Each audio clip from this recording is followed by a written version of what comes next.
ಅಧ್ಯಾಯ 2 ಭಾರತ ನೈಸರ್ಗಿಕ ಸಂಪನ್ಮೂಲಗಳು. ಪೀಠಿಕೆ. ಒಂದು ದೇಶದ ಆರ್ಥಿಕ ಅಭಿವೃದ್ಧಿಯು ಆ ದೇಶದಲ್ಲಿರುವ ಸಂಪನ್ಮೂಲಗಳನ್ನು ಅವಲಂಬಿಸಿರುತ್ತದೆ. ಅದು ನೈಸರ್ಗಿಕ ಸಂಪನ್ಮೂಲಗಳಾಗಿರಬಹುದು, ಇಲ್ಲವೇ ಮಾನವ ನಿರ್ಮಿತ ಸಂಪನ್ಮೂಲಗಳಾಗಿರಬಹುದು. ನೈಸರ್ಗಿಕ ಸಂಪನ್ಮೂಲಗಳು ಮತ್ತು ಆರ್ಥಿಕ ಅಭಿವೃದ್ಧಿಯ ನಡುವೆ ನಿಕಟ ಸಂಬಂಧವಿದೆ. ನೈಸರ್ಗಿಕ ಸಂಪನ್ಮೂಲಗಳು ಹೇರಳವಾಗಿದ್ದರೆ ಆ ದೇಶದ ಆರ್ಥಿಕ ಅಭಿವೃದ್ಧಿಯು ಅಧಿಕವಾಗಿರುತ್ತದೆ. ಹಾಗಾದರೆ ನೈಸರ್ಗಿಕ ಸಂಪನ್ಮೂಲಗಳೆಂದರೇನು? ಒಂದು ದೇಶದ ಆರ್ಥಿಕ ಅಭಿವೃದ್ಧಿಯಲ್ಲಿ ನೈಸರ್ಗಿಕ ಸಂಪನ್ಮೂಲಗಳು ನಿರ್ವಹಿಸುವ ಪಾತ್ರವೇನು? ನೈಸರ್ಗಿಕ ಸಂಪನ್ಮೂಲಗಳ ವಿಧಗಳಾವುವು?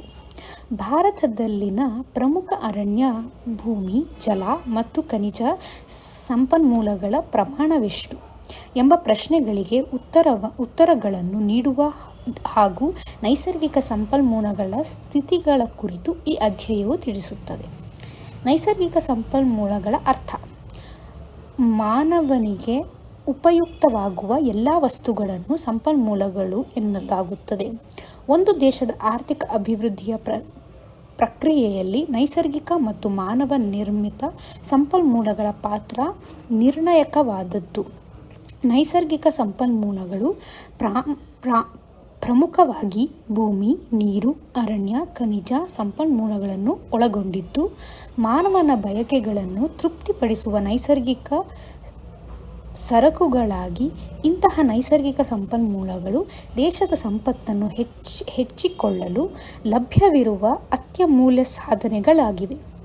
ಮಾನವ ನಿರ್ಮಿತ ಸಂಪನ್ಮೂಲಗಳಲ್ಲಿ ಮಾನವ ಸಂಪನ್ಮೂಲ ಪ್ರಮುಖವಾಗಿದ್ದು, ಸಮಾಜದ ಏಳಿಗೆಗೆ ಹಾಗೂ ಜನರ ಜೀವನ ಮಟ್ಟದ ಅಭಿವೃದ್ಧಿಗೆ ನೆರವಾಗುತ್ತದೆ.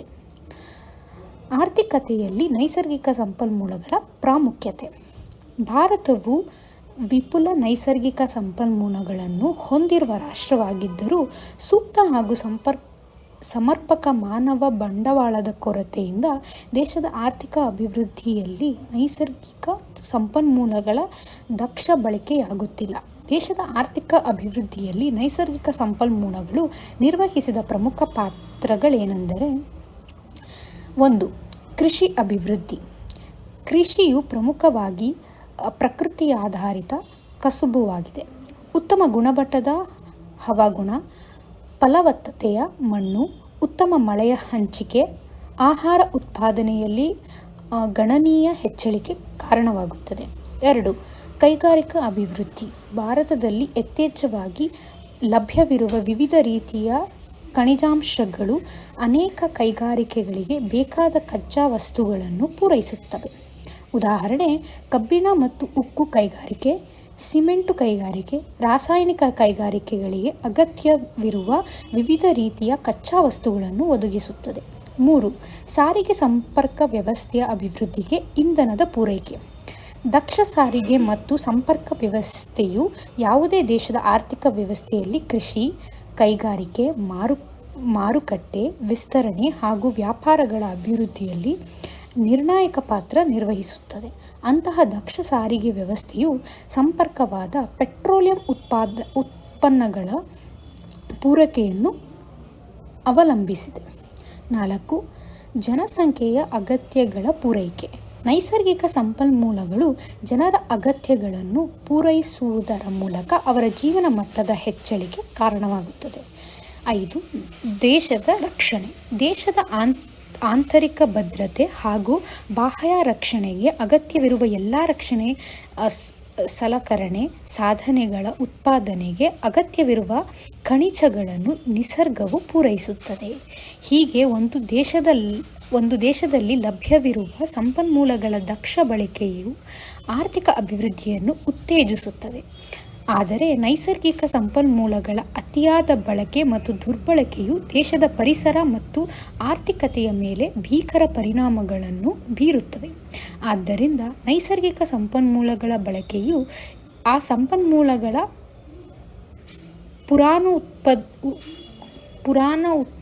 ಉತ್ಪಾದನೆಯ ದರಕ್ಕಿಂತ ಕಡಿಮೆ ಇರಬೇಕು.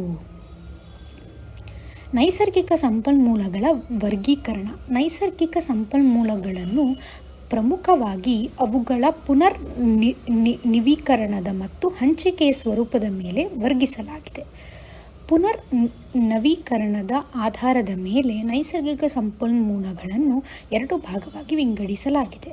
ಅವುಗಳೆಂದರೆ ನವೀಕರಿಸಬಹುದಾದ ಸಂಪನ್ಮೂಲಗಳು ಹಾಗೂ 2 ಬರಿದಾಗುವ ಸಂಪನ್ಮೂಲಗಳು. ಇವುಗಳನ್ನು ಸಂಕ್ಷಿಪ್ತವಾಗಿ ತಿಳಿಯೋಣ. 1. ನವೀಕರಿಸಬಹುದಾದ ಅಥವಾ ಬರಿದಾದ ಸಂಪನ್ಮೂಲಗಳು. ಯಾವ ಸಂಪನ್ಮೂಲಗಳು ನೈಸರ್ಗಿಕವಾಗಿ ಬೆಳೆದು ಉತ್ಪಾದನೆಗೊಂಡು ಮತ್ತೆ ಉತ್ಪಾದನೆ ಪ್ರಕ್ರಿಯೆಯಲ್ಲಿ ಬಳಕೆಗೆ ಲಭ್ಯವಾಗುತ್ತವೆಯೋ ಅಂತಹವುಗಳನ್ನು ನವೀಕರಿಸಬಹುದಾದ ಸಂಪನ್ಮೂಲಗಳು. ಈ ಸಂಪನ್ಮೂಲಗಳನ್ನು ನಿರಂತರವಾಗಿ ಬಳಸಿದರೆ ಮತ್ತೆ ಮತ್ತೆ ಬಳಕೆಗೆ ದೊರಕುತ್ತವೆ. ಉದಾಹರಣೆಗೆ ಭೂಮಿಯ ಮೇಲ್ಮಣ್ಣು, ಅರಣ್ಯ, ಜಲ, ವಾಯು ಇತ್ಯಾದಿ. 2. ನವೀಕರಿಸಲಾಗದ ಅಥವಾ ಬರಿದಾಗುವ ಸಂಪನ್ಮೂಲಗಳು. ಒಮ್ಮೆ ಬಳಸಿದ ಸಂಪನ್ಮೂಲಗಳು ಮತ್ತೆ ಬಳಕೆಗೆ ಲಭ್ಯವಾಗುವುದೇ ಇಲ್ಲವೋ ಅಂತಹ ನವೀಕರಿಸಲಾಗದ ಸಂಪನ್ಮೂಲಗಳು. ನಿರಂತರವಾಗಿ ಬಳಸುವಿಕೆಯ ಕ್ರಿಯೆಯಿಂದ ಇವು ಕ್ರಮೇಣ ಬರಿದಾಗುವುದರಿಂದ ಇವುಗಳನ್ನು ಬರಿದಾಗುವ ಸಂಪನ್ಮೂಲವೆಂತಲೂ ಕರೆಯುತ್ತೇವೆ. ಉದಾಹರಣೆಗಳು ಖನಿಜಗಳು, ಅದಿರು, ತೈಲ ಇತ್ಯಾದಿ. ಹಂಚಿಕೆಯ ಸ್ವರೂಪದ ಮೇಲೆ ನೈಸರ್ಗಿಕ ಸಂಪನ್ಮೂಲಗಳನ್ನು 2 ಭಾಗಗಳಾಗಿ ವಿಂಗಡಿಸಲಾಗಿದೆ. ಅವುಗಳೇನೆಂದರೆ ಸರ್ವವ್ಯಾಪಿ ಅಥವಾ ನಿರಂತರ ಸಂಪನ್ಮೂಲಗಳು ಮತ್ತು 2 ಸ್ಥಳ ನಿರ್ಬಂಧಿತ ಸಂಪನ್ಮೂಲಗಳು. ಇವುಗಳ ಕುರಿತು ಸಂಕ್ಷಿಪ್ತವಾಗಿ ತಿಳಿಯೋಣ. 1. ಸರ್ವವ್ಯಾಪಿ ಅಥವಾ ನಿರಂತರ ಸಂಪನ್ಮೂಲಗಳು. ಎಲ್ಲ ಸ್ಥಳಗಳಲ್ಲಿ ನಿರಂತರವಾಗಿ ಲಭ್ಯವಿರುವ ಸಂಪನ್ಮೂಲಗಳನ್ನು ಸರ್ವವ್ಯಾಪಿ ಸಂಪನ್ಮೂಲಗಳು ಎಂದು ಕರೆಯಲಾಗುತ್ತದೆ. ಉದಾಹರಣೆ ವಾಯುಶಕ್ತಿ, ಸೌರಶಕ್ತಿ. ಸ್ಥಳ ನಿರ್ಬಂಧಿತ ಸಂಪನ್ಮೂಲಗಳು. ಒಂದು ನಿರ್ದಿಷ್ಟ ಪ್ರದೇಶಗಳಿಗೆ ಮಾತ್ರ ಸೀಮಿತವಾಗಿರುವ ಮತ್ತು ಲಭ್ಯವಿರುವ ನೈಸರ್ಗಿಕ ಸಂಪನ್ಮೂಲಗಳನ್ನು ಸ್ಥಳ ನಿರ್ಬಂಧಿತ ಸಂಪನ್ಮೂಲಗಳು ಎನ್ನಲಾಗುತ್ತದೆ. ಉದಾಹರಣೆ ಖನಿಜಗಳು, ಇಂಧನ ಮೂಲಗಳು, ಜಲ, ವಿದ್ಯುತ್ ಇತ್ಯಾದಿ.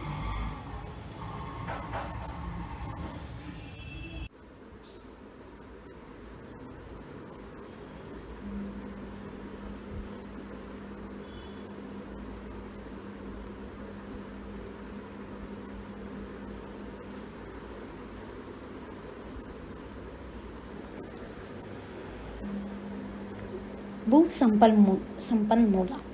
ಭೂಮಿಯ ಮೇಲಿನ ಜೀವ ಸಂಕುಲವು ನೈಸರ್ಗಿಕ ಸಂಪನ್ಮೂಲಗಳಾದ ಮಣ್ಣು, ನೀರು, ಗಾಳಿ, ಸೂರ್ಯನ ಶಕ್ತಿ ಹಾಗೂ ಇತರೆ ಖನಿಜ ಸಂಪನ್ಮೂಲಗಳನ್ನು ಅವಲಂಬಿಸಿದೆ. ಯಾವುದೇ ಆರ್ಥಿಕ ಚಟುವಟಿಕೆಯು ಭೂಮಿಯನ್ನು ಅವಲಂಬಿಸಿರುತ್ತದೆ. ಆದ್ದರಿಂದಲೇ ನೈಸರ್ಗಿಕ ಸಂಪನ್ಮೂಲಗಳಲ್ಲಿ ಭೂ ಸಂಪನ್ಮೂಲವು ಮಹತ್ವದ ಸ್ಥಾನವನ್ನು ಹೊಂದಿದೆ. ಭಾರತವು 329 ದಶಲಕ್ಷ ಹೆಕ್ಟೇರ್ ಪ್ರದೇಶವನ್ನು ಹೊಂದಿದ್ದು, ಇದು ಜಗತ್ತಿನ ಭೂಪ್ರದೇಶದ ಶೇಕಡ 2.4ರಷ್ಟಾಗುತ್ತದೆ. ಕೃಷಿಯು ಪ್ರಧಾನವಾಗಿ ಭೂಮಿಯನ್ನು ಅವಲಂಬಿಸಿದೆ. ಭೂಮಿಯ ಬಳಕೆಯನ್ನು ಸಾಮಾನ್ಯವಾಗಿ 2 ಭಾಗಗಳಾಗಿ ವಿಂಗಡಿಸಬಹುದಾಗಿದೆ. ಅವುಗಳೇನೆಂದರೆ ವಿವಿಧ ರೀತಿಯ ಕೃಷಿ ಬೆಳೆಗಳು, ನೆಡು ತೋಪುಗಳು. ತೋಟಗಳಿಗೆ ಸೇರಿದ ಕೃಷಿ ಭೂಮಿ ಒಂದೆಡೆಯಾದರೆ ಹಳ್ಳಿ, ಪಟ್ಟಣ, ನಗರ, ಕೈಗಾರಿಕೆಗಳು, ರಸ್ತೆ, ರೈಲು ಹಾಗೂ ಹುಲ್ಲುಗಾವಲುಗಳಿಗೆ ಒಳಪಟ್ಟಿರುವ ಕೃಷಿಯೇತರ ಭೂಮಿ ಇನ್ನೊಂದೆಡೆಯಾಗಿದೆ. ಭೂಬಳಿಕೆ. ಭೂಮಿಯನ್ನು ವಿವಿಧ ಉದ್ದೇಶಗಳಿಗಾಗಿ ಬಳಸುವುದನ್ನು ಭೂಮಿಯ ಬಳಕೆ ಎನ್ನುತ್ತೇವೆ. ಭಾರತದ ಒಟ್ಟು ಭೌಗೋಳಿಕ ಪ್ರದೇಶವಾದ 329 ದಶಲಕ್ಷ ಹೆಕ್ಟೇರ್ಗಳಲ್ಲಿ 306 ದಶಲಕ್ಷ ಹೆಕ್ಟೇರ್ ಪ್ರದೇಶವು ಸಮೀಕ್ಷೆಗೊಳಪಟ್ಟ ಭೂಪ್ರದೇಶವಾಗಿದ್ದು, ಸುಮಾರು 42 ದಶಲಕ್ಷ ಹೆಕ್ಟೇರ್ ಭೂಪ್ರದೇಶವು ಸಾಗುವಳಿಗೆ ಲಭ್ಯವಿಲ್ಲದ ಭೂಮಿಯಾಗಿದ್ದು, ಇದು ಕಟ್ಟಡಗಳು, ರಸ್ತೆಗಳು, ಕೈಗಾರಿಕಾ ಪ್ರದೇಶಗಳಿಂದ ಆ- ಆವೃತವಾಗಿದೆ. ಸುಮಾರು 69 ದಶಲಕ್ಷ ಹೆಕ್ಟೇರ್ ಭೂಪ್ರದೇಶವು ಅರಣ್ಯಗಳಿಂದ ಆವೃತಗೊಂಡಿದ್ದು, ಇದು ಒಟ್ಟು ಭೌಗೋಳಿಕ ಪ್ರದೇಶದ ಶೇಕಡ 23ರಷ್ಟಿದೆ. ಸುಮಾರು 25 ದಶಲಕ್ಷ ಹೆಕ್ಟೇರ್ ಭೂಪ್ರದೇಶವು ಬಂಜೂರು ಭೂಮಿಯಾಗಿದ್ದು, 11 ದಶಲಕ್ಷ ಹೆಕ್ಟೇರ್ ಭೂಪ್ರದೇಶವು ಖಾಯಂ ಹುಲ್ಲುಗಾವಲು ಪ್ರದೇಶಗಳಿಂದ ಕೂಡಿದೆ. ಸುಮಾರು 18 ದಶಲಕ್ಷ ಹೆಕ್ಟೇರ್ ಭೂಪ್ರದೇಶವು ಬೀಳು ಭೂಮಿಯಾಗಿದೆ. ಸುಮಾರು 141 ದಶಲಕ್ಷ ಹೆಕ್ಟೇರ್ ಭೂಪ್ರದೇಶವು ನಿವ್ವಳ ಬೇಳೆ ಪ್ರದೇಶವಾಗಿದ್ದು, ಇದರಲ್ಲಿ 49 ದಶಲಕ್ಷ ಹೆಕ್ಟೇರ್ ಒಂದಕ್ಕಿಂತ ಹೆಚ್ಚು ಸಾರಿ ಬಿತ್ತನೆಗೊಳಪಟ್ಟ ಭೂಮಿಯಾಗಿದೆ. ಭೂಸವೆತ ಭೂಮಿಯ ಮೇಲ್ಪದರವು ಜೋರಾಗಿ ಬೀಸುವ ಗಾಳಿ, ರಭಸವಾಗಿ ಹರಿಯುವ ನೀರು ಮುಂತಾದ ಕಾರಣಗಳಿಂದ ಕೊಚ್ಚಿ ಹೋಗುವುದಕ್ಕೆ ಭೂಸವೆತ ಎನ್ನಲಾಗುತ್ತದೆ. ಅಂದರೆ ವಿವಿಧ ಕಾರಣಗಳಿಂದ ಭೂಮಿಯು ತನ್ನ ಫಲವತ್ತತೆಯನ್ನು ಕಳೆದುಕೊಳ್ಳುವುದಕ್ಕೆ ಭೂಸವೆತ ಎನ್ನಲಾಗುತ್ತದೆ. ಭೂಸವೆತವು ಒಂದು ಗಂಭೀರ ಸಮಸ್ಯೆ ಎಂದು ಪರಿಗಣಿಸಲ್ಪಟ್ಟಿದ್ದು, ಭಾರತದಲ್ಲಿ ಶೇಕಡ 53ರಷ್ಟು ಭೂಮಿಯು ಭೂಸವೆತದ ಸಮಸ್ಯೆಯನ್ನು ಎದುರಿಸುತ್ತಿದೆ. ಭಾರತವು ಕೃಷಿ ಪ್ರಧಾನ ರಾಷ್ಟ್ರವಾಗಿದ್ದು, ಬಹುತೇಕ ಜನರ ಜೀವನೋಪಾಯ ಸಾಗುವಳಿಯೇ ಆಗಿದೆ. ಇಂತಹ ಕೃಷಿ ಚಟುವಟಿಕೆಯು ಭೂಮಿಯ ಮೇಲ್ಪದರದಲ್ಲಿರುವ ಫಲವತ್ತಾದ ಮಣ್ಣನ್ನು ಅವಲಂಬಿಸಿದೆ. ದುರಾದೃಷ್ಟವಶಾತ್ ಭಾರತದಲ್ಲಿ 247 ದಶಲಕ್ಷ ಹೆಕ್ಟೇರ್ ಪ್ರದೇಶವು ಮಣ್ಣಿನ ಸವೆತಕ್ಕೆ ಒಳಗಾಗಿದೆ. ಭಾರತದ 144 ದಶಲಕ್ಷ ಹೆಕ್ಟೇರ್ ಪ್ರದೇಶವು ನೀರು ಮತ್ತು ಗಾಳಿಯ ಕಾರಣದಿಂದ ಮಣ್ಣಿನ ಸವೆತಕ್ಕೆ ಒಳಗಾಗಿದೆ. ನೀರಿನ ಸವೆತದಿಂದ ಪ್ರತಿ ವರ್ಷ 6,000ರಿಂದ 7,000 ದಶಲಕ್ಷಗಳ ಟನ್ಗಳಷ್ಟು ಮಣ್ಣಿನ ಮೇಲ್ಪದರ ಕಳೆದು ಹೋಗುತ್ತಿದೆ. ಭೂಸವೆತಕ್ಕೆ ಪ್ರಮುಖ ಕಾರಣಗಳು. ಭಾರತದಲ್ಲಿ ಭೂಮಿಯ ಹಲವಾರು ನೈಸರ್ಗಿಕ ಮತ್ತು ಮಾನವ ನಿರ್ಮಿತ ಕಾರಣಗಳಿಂದ ಭೂಸವೆತ ಉಂಟಾಗುತ್ತದೆ. ಅಂತಹ ಪ್ರಮುಖ ಕಾರಣಗಳೇನೆಂದರೆ: 1. ಭೂಮಿಯ ಮೇಲಿನ ಜನಸಂಖ್ಯಾ ಒತ್ತಡವು ತೀವ್ರವಾಗಿ ಏರಿಕೆಯಾಗುತ್ತಿದ್ದು, ಭೂಮಿಯ ತಲಾ ಲಭ್ಯತೆಯು ಕಡಿಮೆಯಾಗುತ್ತದೆ. ಇದರಿಂದ ಭೂಮಿಯ ಮೇಲೆ ಒತ್ತಡ ಹೆಚ್ಚಿ ಭೂಸವೆತಕ್ಕೆ ಕಾರಣವಾಗುತ್ತದೆ. ಭಾರತದಲ್ಲಿ ಭೂಮಿಯ ತಲಾ ಲಭ್ಯತೆಯು ಪ್ರಮಾಣವು ಕೇವಲ 0.17 ಹೆಕ್ಟೇರ್ನಷ್ಟಿದೆ. 2. ಭಾರತವು ಶೇಕಡ 80ರಷ್ಟು ಮಳೆಯನ್ನು ಮಾನ್ಸೂನ್ ಮಾರುತಗಳಿಂದ ಪಡೆಯುತ್ತಿದ್ದು, ಅಧಿಕ ಮಳೆಯು ಪ್ರವಾಹಗಳನ್ನು ಹಾಗೂ ಮಳೆಯ ಕೊರತೆಯು ಬರಗಾಲವನ್ನು ಉಂಟುಮಾಡುವುದರ ಮೂಲಕವೂ ಮಣ್ಣಿನ ಮೇಲೆ ಪರಿಣಾಮ ಬೀರುತ್ತದೆ. 3. ನಿರಂತರ ವರ್ಗಾವಣೆ ಬೇಸಾಯ ಪದ್ಧತಿ, ಸಮರ್ಪಕವಲ್ಲದ ನೀರಾವರಿ, ಕೀಟನಾಶಕ, ರಾಸಾಯನಿಕಗಳ ಬಳಕೆಗಳು ಸಹ ಮಣ್ಣಿನ ಫಲವತ್ತತೆಯ ನಷ್ಟಕ್ಕೆ ಕಾರಣವಾಗಿದೆ. ಹೆಚ್ಚುತ್ತಿರುವ ಜನಸಂಖ್ಯೆಯ ಆಹಾರದ ಬೇಡಿಕೆಯನ್ನು ಈಡೇರಿಸಲು ಸಾಗುವಳಿ ಭೂಮಿಯನ್ನು ವಿಸ್ತರಿಸಲು ಅರಣ್ಯಗಳನ್ನು ಕಡಿಯುವುದರ ಮೂಲಕ ಭೂಮಿಯನ್ನು ನಾಶಗೊಳಿಸಲಾಗುತ್ತಿದೆ. ಇಡೀ ಪ್ರಪಂಚದಲ್ಲಿಯೇ ಅತಿ ಹೆಚ್ಚು ಜಾನುವಾರುಗಳನ್ನು ಹೊಂದಿರುವ ದೇಶ ಭಾರತವಾಗಿದೆ. ಅವುಗಳಿಗೆ ಅಗತ್ಯ ಮೇವು ಒದಗಿಸಲು ಮುಕ್ತವಾಗಿ ಹುಲ್ಲು ಮೇಯಿಸಲಾಗುತ್ತದೆ. ಇದರಿಂದಲೂ ಮಣ್ಣಿನ ಸವೆತ ಹೆಚ್ಚಾಗುತ್ತದೆ. ಹೆಚ್ಚುತ್ತಿರುವ ನಗರೀಕರಣ ಮತ್ತು ಕೈಗಾರೀಕರಣಗಳಿಂದಾಗಿ ರಸ್ತೆ, ರೈಲು, ಕಟ್ಟಡಗಳ ನಿರ್ಮಾಣ, ಅಣೆಕಟ್ಟು, ಕಾರ್ಖಾನೆಗಳ ಸ್ಥಾಪನೆಯು ಸಹ ಮಣ್ಣಿನ ಸವೆತಕ್ಕೆ ಕಾರಣವಾಗುತ್ತದೆ. ಭೂಸವೆತದಿಂದಾಗುವ ದುಷ್ಪರಿಣಾಮಗಳು. ಭೂಸವೆತದಿಂದ ಪರಿಸರ ಮತ್ತು ಆರ್ಥಿಕ ವ್ಯವಸ್ಥೆಯ ಮೇಲೆ ಹಲವಾರು ದುಷ್ಪರಿಣಾಮಗಳು ಬೀರುತ್ತವೆ. ಅವುಗಳೇನೆಂದರೆ: 1. ಭೂಮಿಯ ಮೇಲ್ಪದರದಲ್ಲಿನ ಮಣ್ಣಿನ ಸತ್ವ ನಷ್ಟವಾಗುತ್ತದೆ. 2. ಮಣ್ಣಿನ ಸವೆತದಿಂದ ಅಂತರ್ಜಲ ಮಟ್ಟವು ಕುಸಿಯುತ್ತದೆ. 3. ಮಣ್ಣಿನ ಸವೆತದಿಂದ ಪ್ರವಾಹಗಳು ಮತ್ತು ಬರಗಾಲದ ಪ್ರವೃತ್ತಿಯು ತೀವ್ರವಾಗುತ್ತದೆ. 4. ಜಲಾಶಯಗಳು ಮತ್ತು ಕೆರೆಗಳು ಹುಳಿನಿಂದ ತುಂಬುವ ಮೂಲಕ ಅವುಗಳ ನೀರು ಸಂಗ್ರಹಣಾ ಸಾಮರ್ಥ್ಯವು ಕಡಿಮೆಯಾಗುತ್ತದೆ. ಗಾಳಿಯಿಂದ ಉಂಟಾಗುವ ಮಣ್ಣಿನ ಸವೆತವು ಮಣ್ಣಿನ ಉತ್ಪಾದಕ ಸಾಮರ್ಥ್ಯವನ್ನು ಕಡಿಮೆಗೊಳಿಸುತ್ತದೆ. ಕೃಷಿ ಇಳುವರಿಯು ಕಡಿಮೆಯಾಗುತ್ತದೆ. ಭೂ ಮಾಲಿನ್ಯದ ಮೂಲಕ ಪರಿಸರ ಮಾಲಿನ್ಯ ಹೆಚ್ಚಾಗುತ್ತದೆ. ಸಸ್ಯ ಸಂಕುಲಗಳು ನಾಶವಾಗುವುದರ ಮೂಲಕ ಜೈವಿಕ ಪರಿಸರ ಅಸಮತೋಲನ ಉಂಟಾಗುತ್ತದೆ.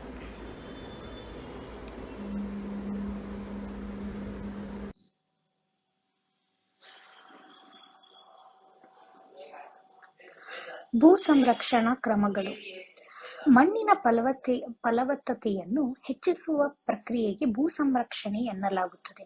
ಭೂ ಸಂರಕ್ಷಣೆಯ ಪ್ರಮುಖ ಕ್ರಮಗಳೇನೆಂದರೆ ಇಳಿಜಾರಿನ ಪ್ರದೇಶಗಳಲ್ಲಿ ಒಡ್ಡುಗಳನ್ನು ನಿರ್ಮಿಸುವುದು ಮತ್ತು ಇಳಿಜಾರಿಗೆ ಅಡ್ಡಲಾಗಿ ಉಳುಮೆ ಮಾಡುವುದು. 2. ಬೆಟ್ಟ ಪ್ರದೇಶಗಳಲ್ಲಿ ಹಾಗೂ ಸರ್ಕಾರಿ ಜಮೀನಿನಲ್ಲಿ ಮರಗಿಡಗಳನ್ನು ನೆಡುವುದು. 3. ಜಾನುವಾರುಗಳ ಅತಿಯಾದ ಹುಲ್ಲು ಮೇಯಿಸುವಿಕೆಯನ್ನು ನಿಯಂತ್ರಿಸುವುದು. ಕೃಷಿಯಲ್ಲಿ ಹಸಿರೆಲೆ ಮತ್ತು ಸಾವಯವ ಗೊಬ್ಬರವನ್ನು ಬಳಸುವ ಮೂಲಕ ಮಣ್ಣಿನ ಹೀರಿಕೊಳ್ಳುವ ಸಾಮರ್ಥ್ಯ ಹೆಚ್ಚಿಸಬಹುದು. 5. ರಭಸವಾಗಿ ನೀರು ಹರಿಯುವಲ್ಲಿ ಬದುಗಳನ್ನು ಮತ್ತು ಚೆಕ್ ಡ್ಯಾಂಗಳನ್ನು ನಿರ್ಮಿಸುವುದು. ಸಮರ್ಪಕವಾದ ನೀರಾವರಿ ಪದ್ಧತಿಯನ್ನು ಅಳವಡಿಸಿಕೊಳ್ಳುವುದು. ಬೆಳೆ ಆವರ್ತ ಪದ್ಧತಿಯನ್ನು ಕೃಷಿಯಲ್ಲಿ ಅನುಸರಿಸುವುದು. ಕೇಂದ್ರ ಸರ್ಕಾರವು ಭೂ ಸಂರಕ್ಷಣಾ ಮಂಡಳಿಯನ್ನು ಸ್ಥಾಪಿಸಿದ್ದು ಭೂ ಸಂರಕ್ಷಣೆಯು ಜವಾಬ್ದಾರಿ ಹೊಂದಿದೆ. ಊರಿಗೊಂದು ಕೆರೆ ಹಾಗೂ ಜಲ ಸಂವರ್ಧನಾ ಕಾರ್ಯಕ್ರಮಗಳನ್ನು ಸಮರ್ಪಕವಾಗಿ ಜಾರಿಗೊಳಿಸುವುದು. ಜಲ ಸಂಪನ್ಮೂಲಗಳು. ನೀರು ನಿಸರ್ಗದ ಕೊಡುಗೆಯಾಗಿದ್ದು ಅದು ಜೀವನಕ್ಕೆ ಅತ್ಯಗತ್ಯವಾಗಿ ಬೇಕಾಗಿರುವ ಒಂದು ಮೂಲಭೂತ ಅಂಶವಾಗಿದೆ. ಸಮರ್ಪಕವಾದ ಯೋಗ್ಯ ನೀರಿನ ಪೂರೈಕೆಯು ಉತ್ತಮ ಆರೋಗ್ಯ ಮತ್ತು ಶುಚಿತ್ವ ನಿರ್ವಹಣೆಗೆ ಅಗತ್ಯವಾಗಿದೆ. ನೀರಿನ ಲಭ್ಯತೆಯು ಅಭಿವೃದ್ಧಿಯು ಪ್ರತಿ ಹಂತದ ಮೇಲೆಯೂ ಪ್ರಭಾವ ಬೀರುತ್ತದೆ. ಕೃಷಿ, ಕೈಗಾರಿಕೆ ಹಾಗೂ ಸೇವಾ ವಲಯಗಳಿಗೆ ನೀರು ಅಗತ್ಯ ಆಧಾರವಾಗಿದೆ. ಇದಲ್ಲದೆ ಎಲ್ಲಾ ಜೀವ ಸಂಕುಲಗಳಿಗೂ ಕುಡಿಯಲು ನೀರು ಬೇಕು. ಹಾಗಾಗಿ ಮಾನವನ ಆರ್ಥಿಕ ಚಟುವಟಿಕೆ ಪ್ರಾರಂಭವಾಗುವುದೇ ನೀರಿನ ಬಳಕೆಯಿಂದಲೇ ಆಗಿದೆ. ಜಲಸಂಪನ್ಮೂಲಗಳ ಲಭ್ಯತೆಯಲ್ಲಿ ಭಾರತವು 3ನೇ ಸ್ಥಾನದಲ್ಲಿದೆ. ಇಂದು ಭಾರತವು ಹೆಚ್ಚುತ್ತಿರುವ ಶುದ್ಧ ನೀರಿನ ಕೊರತೆ ಹಾಗೂ ರಾಜ್ಯಗಳ ನಡುವೆ ನೀರಿಗಾಗಿ ಪೈಪೋಟಿ ಸೇರಿದಂತೆ ತನ್ನ ನೆರೆ ರಾಷ್ಟ್ರಗಳ ಜೊತೆ ತನ್ನ ಪಾಲಿನ ನೀರಿನ ಹಕ್ಕಿನ ರಕ್ಷಣೆಗಾಗಿ ಶ್ರಮಿಸುತ್ತಿದೆ. ಸಂಪನ್ಮೂಲಗಳ ಮೂಲಗಳು. ಭಾರತದಲ್ಲಿ ಜಲಸಂಪನ್ಮೂಲಗಳ ಮೂಲಗಳನ್ನು ಪ್ರಮುಖವಾಗಿ 2 ಭಾಗಗಳಾಗಿ ವಿಂಗಡಿಸಬಹುದು. ಅವುಗಳು ಏನೆಂದರೆ 1.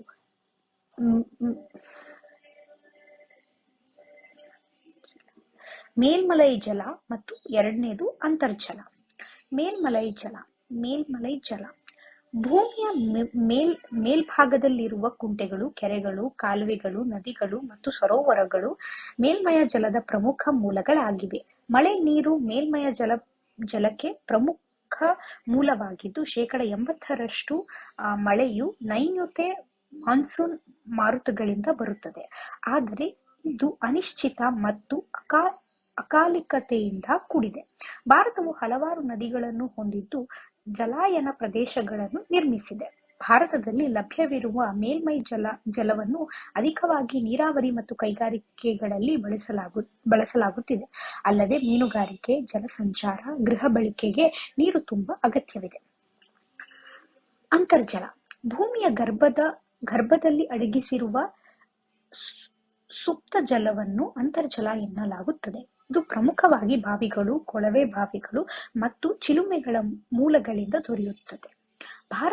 ಭಾರತವು ವಿಶ್ವದಲ್ಲಿಯೇ ಅತಿ ಹೆಚ್ಚು ಅಂತರ್ಜಲ ಬಳಸುವ ರಾಷ್ಟ್ರವಾಗಿದೆ. ವರ್ಷಕ್ಕೆ ಅಂದಾಜು 230 ಘನ ಕಿಲೋಮೀಟರ್ನಷ್ಟು ನೀರನ್ನು ಬಳಸಲಾಗುತ್ತಿದೆ. ವಿಶ್ವ ಬ್ಯಾಂಕ್ 2010 ಕೃಷಿ ಮತ್ತು ನೀರಾವರಿಗಳ 60% ಬೇಡಿಕೆಯನ್ನು ಮತ್ತು ದೇಶೀಯ ನೀರು 80% ಬೇಡಿಕೆಯನ್ನು ಅಂತರ್ಜಲದ ಮೂಲಕವೇ ಈಡೇರಿಸಲಾಗಿದೆ. ಕುಡಿಯುವ ನೀರು ಮತ್ತು ನೈರ್ಮಲ್ಯ ಇಲಾಖೆಯ ಪ್ರಕಾರ ಗ್ರಾಮೀಣ ಪ್ರದೇಶಗಳಿಗೆ 90% ನೀರಿನ ಪೂರೈಕೆಯ ಮೂಲ ಅಂತರ್ಜಲವಾಗಿದೆ. ಭಾರತದಲ್ಲಿ ಇತ್ತೀಚಿನ ದಿನಗಳಲ್ಲಿ ನೀರಿನ ಬೇಡಿಕೆ ಮತ್ತು ಬಳಕೆಯ ಪ್ರಮಾಣವು ಹೆಚ್ಚಾಗುತ್ತಿದೆ.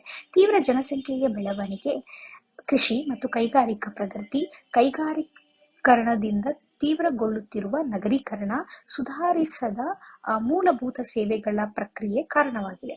ಇದಲ್ಲದೆ ನೀರಿನ ಅಸಮರ್ಪಕ ನಿರ್ವಹಣೆ, ದುರ್ಬಳಕೆ ಹಾಗೂ ಮಾಲಿನ್ಯದಿಂದ ಹಲವು ಕೆರೆಗಳು ಮತ್ತು ಕೆಲವು ನದಿಗಳ ನಿರ್ನಾಮಗೊಂಡಿದೆ. ಇದರಿಂದ ಒಂದು ಕಡೆ ಅಂತರ್ಜಲ ಮುಟ್ಟಿದ ಕುಸಿತದಿಂದಾಗಿ ನೀರಿನ ಲಭ್ಯತೆಯ ಪ್ರಮಾಣವು ಕಡಿಮೆಗೊಂಡರೆ, ಮತ್ತೊಂದೆಡೆ ಆರೋಗ್ಯದ ಮೇಲೆ ಭೀಕರ ಪರಿಣಾಮಗಳನ್ನು ಬೀರುತ್ತದೆ. ನೀರಿನ ಬೇಡಿಕೆಯ ಹೆಚ್ಚಳದಿಂದಾಗಿ ನೀರು ಒಂದು ಆರ್ಥಿಕ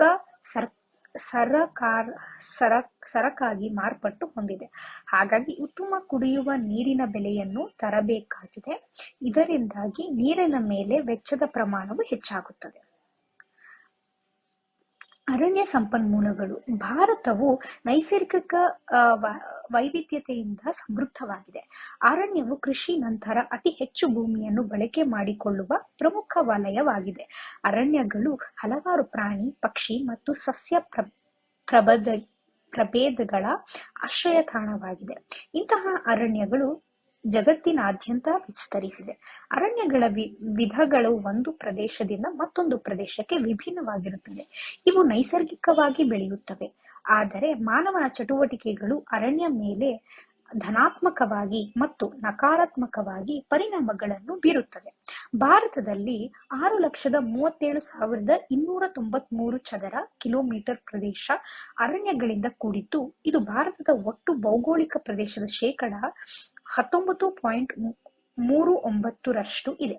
ಇದರಲ್ಲಿ 11.48% ದಟ್ಟ ಅರಣ್ಯಗಳಿಂದ, 7.76% ತೆರೆದ ಅರಣ್ಯಗಳಿಂದ ಹಾಗೂ 0.15% ಮ್ಯಾಂಗ್ರೋವ್ ಅರಣ್ಯಗಳಿಂದ ಆವೃತವಾಗಿದೆ. ಅರಣ್ಯಗಳ ಪ್ರಾಮುಖ್ಯತೆ. ನಾಗರಿಕತೆಗಳ ಉಗಮ ನದಿಯ ದಡಗಳಲ್ಲಿ ಆರಂಭವಾದರೂ ಅವರು ತಮ್ಮ ಆಹಾರ, ಬಟ್ಟೆ, ವೈದ್ಯಕೀಯ, ಗಿಡಮೂಲಿಕೆಗಳಿಗೆ ಇತ್ಯಾದಿ ಅಗತ್ಯಗಳಿಗೆ ಅರಣ್ಯಗಳನ್ನು ಅವಲಂಬಿಸಿರುತ್ತಾರೆ. ಅರಣ್ಯದಲ್ಲಿ ಒಂದು ಸಣ್ಣ ಪ್ರದೇಶವನ್ನು ತೆರವುಗೊಳಿಸಿ ಆಹಾರ ಬೆಳೆಯಲು ಪ್ರಾರಂಭಿಸಿದರು. ಆದರೆ ಇತರೆ ಅಗತ್ಯಗಳನ್ನು ಪೂರೈಸಿಕೊಳ್ಳಲು ಅರಣ್ಯಗಳ ಮೇಲಿನ ಅವರ ಅವಲಂಬನೆಯು ನಿರಂತರವಾಗಿ ಮುಂದುವರಿಯಿತು. ಜನರು ಇಂದಿಗೂ ಕಾಗದ, ಉರುವಲು ಕಟ್ಟಿಗೆ, ವೈದ್ಯಕೀಯ ಗಿಡಮೂಲಿಕೆಗಳು, ಆಹಾರ ಮತ್ತು ಮೇವುಗಳಿಗಾಗಿ ಅರಣ್ಯಗಳನ್ನು ಅವಲಂಬಿಸಿದ್ದಾರೆ. ಗ್ರಾಮೀಣ ಜನಸಂಖ್ಯೆಗೆ ಉರುವಲು ಕಟ್ಟಿಗೆಗಳು ಅಡುಗೆ ಮಾಡಲು ಮತ್ತು ನೀರು ಕಾಯಿಸಲು ಪ್ರಮುಖ ಶಕ್ತಿ ಸಂಪನ್ಮೂಲವಾಗಿವೆ. ಅದಕ್ಕಾಗಿ ಕಾಡಿನಲ್ಲಿ ಒಣಗಿದ ಮತ್ತು ಬಿದ್ದ ಮರಗಳಿಂದ ಗ್ರಾಮೀಣ ಜನರು ಸಣ್ಣ ಕಟ್ಟಿಗೆಗಳನ್ನು ಸಂಗ್ರಹಿಸುತ್ತಾರೆ. ಜಾನುವಾರು ಮತ್ತು ಇತರೆ ಪ್ರಾಣಿಗಳಿಗೆ ಗುಡ್ಡಗಾಡು ಮತ್ತು ಶುಷ್ಕ ಪ್ರದೇಶಗಳಲ್ಲಿ ಹಾಗೂ ಬರಗಾಲದಂತಹ ಸಂದರ್ಭಗಳಲ್ಲಿ ಅರಣ್ಯ ಪ್ರಮುಖ ಮೇವಿನ ಮೂಲವಾಗಿದೆ. ಅರಣ್ಯಗಳು ಜಾನುವಾರುಗಳಿಗೆ ಅಗತ್ಯವಿರುವ ಹುಲ್ಲು, ಮರದ ಎಲೆಗಳು ಮತ್ತು ಪೊದೆಗಳನ್ನು ಹೊಂದಿದ್ದು ಪೌಷ್ಟಿಕ ಆಹಾರ ಪೂರೈಸುತ್ತವೆ. ಕಾಡಿನ ಮರದ ಬೇರುಗಳು ನೀರು ಮತ್ತು ಗಾಳಿಯಿಂದ ಉಂಟಾಗುವ ಮಣ್ಣಿನ ಸವಳಿಕೆಯನ್ನು ತಡೆಗಟ್ಟುತ್ತದೆ. ಅಲ್ಲದೆ ಮರಗಳಿಂದ ಉದುರುವ ಎಲೆಗಳ ಮಣ್ಣಿನ ಸಾರಜನಕಾಂಶವನ್ನು ಹೆಚ್ಚಿಸುವ ಮೂಲಕ ಮಣ್ಣಿನ ಫಲವತ್ತತೆಯನ್ನು ಸುಧಾರಿಸುತ್ತದೆ. ದೇಶದಲ್ಲಿ 1,500ಕ್ಕೂ ಹೆಚ್ಚು ವಿವಿಧ ಜಾತಿಯ ಮರಗಳು ಲಭ್ಯವಿದ್ದು, ಅವುಗಳಲ್ಲಿ ಹಲವನ್ನು ಮರದ ದಿಮ್ಮಿಗಳ ತಯಾರಿಕೆಗೆ ಬಳಸಲಾಗುತ್ತದೆ. ಕಾಗದ ಕಾರ್ಖಾನೆ, ಔಷಧಿ ಕಾರ್ಖಾನೆ, ಪ್ಲೇವುಡ್ ಕಾರ್ಖಾನೆ ಮುಂತಾದ ಅರಣ್ಯಗಳ ಆಧಾರಿತ ಕೈಗಾರಿಕೆಗಳ ಅಭಿವೃದ್ಧಿಗೆ ಸಹಾಯಕವಾಗಿದೆ. ಅನಾದಿ ಕಾಲದಿಂದಲೂ ಮಾನವ ವಿವಿಧ ಕಾಯಿಲೆಗಳನ್ನು ಗುಣಪಡಿಸಲು ಅರಣ್ಯಗಳನ್ನು ಅವಲಂಬಿಸಿದ್ದಾರೆ. ಇಂದಿಗೂ ಅನೇಕ ಕಾಯಿಲೆಗಳನ್ನು ವಾಸಿ ಮಾಡಲು ಅಗತ್ಯವಿರುವ ಔಷಧಿಯನ್ನು ಅರಣ್ಯದಲ್ಲಿ ಲಭಿಸುವ ವಿವಿಧ ರೀತಿಯ ಮೂಲಿಕೆಗಳು ಮತ್ತು ಸಸ್ಯಗಳಿಂದ ದೊರಕುತ್ತದೆ. ವಿವಿಧ ರೀತಿಯ ಆಯುರ್ವೇದ ಔಷಧಿಗಳನ್ನು ತಯಾರಿಸಲು ಅರಣ್ಯಗಳನ್ನು ಬಳಸುತ್ತಾರೆ. ಅರಣ್ಯಗಳು ಜೈವಿಕ ವೈವಿಧ್ಯತೆಯ ಸೌಂದರ್ಯ ತಾಣವಾಗಿದ್ದು, ಅವು ಮನರಂಜನಾ ಸ್ಥಳಗಳೂ ಆಗಿವೆ. ಹಾಗಾಗಿ ಆಯ್ದ ಅರಣ್ಯಗಳನ್ನು ಮನೋರಂಜನಾ ಸ್ಥಳಗಳಾಗಿ ಅಭಿವೃದ್ಧಿಪಡಿಸುವುದರಿಂದ ಪ್ರವಾಸೋದ್ಯಮ ಅಭಿವೃದ್ಧಿಗೆ ಪೂರಕವಾಗಿದೆ. ಅರಣ್ಯಗಳು ಆಮ್ಲಜನಕವನ್ನು ಮರುಬಳಕೆ ಮತ್ತು ವಾಯು ಶುದ್ಧೀಕರಿಸುವ ಪ್ರಮುಖ ಕಾರ್ಯವನ್ನು ನಿರ್ವಹಿಸುತ್ತದೆ. ಇದಲ್ಲದೆ ಪರಿಸರ ಸಮತೋಲನ ನಿರ್ವಹಣೆಗೆ ಸಹಾಯಕವಾಗಿದೆ. ಹೀಗೆ ಪರಿಸರ ಮತ್ತು ಆರ್ಥಿಕ ಸುಸ್ಥಿತಿಯಲ್ಲಿ ಪ್ರಮುಖ ಪಾತ್ರ ನಿರ್ವಹಿಸುತ್ತದೆ. ಖನಿಜ ಸಂಪನ್ಮೂಲಗಳು. ಖನಿಜಗಳು ನಿಶ್ಚಿತವಾಗಿ ರಾಸಾಯನಿಕ ರಚನೆಯ ಕ್ರಿಯೆಯಿಂದ ಸ್ವಾಭಾವಿಕವಾಗಿಯೇ ಭೂಮಿಯ ಒಳಭಾಗದಲ್ಲಿ ಉಂಟಾಗುತ್ತವೆ. ಇಂತಹ ಖನಿಜಗಳು ದೇಶಾದ್ಯಂತ ಅಸಮವಾಗಿ ಹಂಚಿಕೆಯಾಗಿದೆ. ಭೂಮಿಯ ಒಳಭಾಗದಲ್ಲಿರುವ ಖನಿಜಗಳನ್ನು ಮೇಲಕ್ಕೆತ್ತುವುದಕ್ಕೆ ಗಣಿಗಾರಿಕೆ ಎನ್ನಲಾಗುತ್ತದೆ. ಭಾರತವು ಹೇರಳವಾದ ಖನಿಜ ಸಂಪನ್ಮೂಲಗಳಿಂದ ಕೂಡಿದೆ. ಕಲ್ಲಿದ್ದಲು, ಕಬ್ಬಿಣದ ಅದಿರು, ಮ್ಯಾಂಗನೀಸ್, ಕ್ರೋಮೈಟ್, ಜಿಪ್ಸಮ್, ಚಿನ್ನ, ಬಾಕ್ಸೈಟ್, ತಾಮ್ರ, ಸತು, ಸೀಸ, ಬೆಳ್ಳಿ, ಸುಣ್ಣದ ಕಲ್ಲು, ಅಲ್ಯೂಮಿನಿಯಂ, ಯುರೇನಿಯಂ ಮತ್ತು ಥೋರಿಯಂಗಳಂತಹ ಸಾಕಷ್ಟು ಪ್ರಮಾಣದ ಖನಿಜ ಸಂಪನ್ಮೂಲಗಳು ಲಭ್ಯವಿದೆ. ಖನಿಜ ಸಂಪನ್ಮೂಲಗಳನ್ನು ಅವುಗಳ ಬಳಕೆಯ ಆಧಾರದ ಮೇಲೆ ಲೋಹ ಮತ್ತು ಅಲೋಹ ಖನಿಜ ಸಂಪನ್ಮೂಲಗಳೆಂದು ವಿಂಗಡಿಸಲಾಗಿದೆ.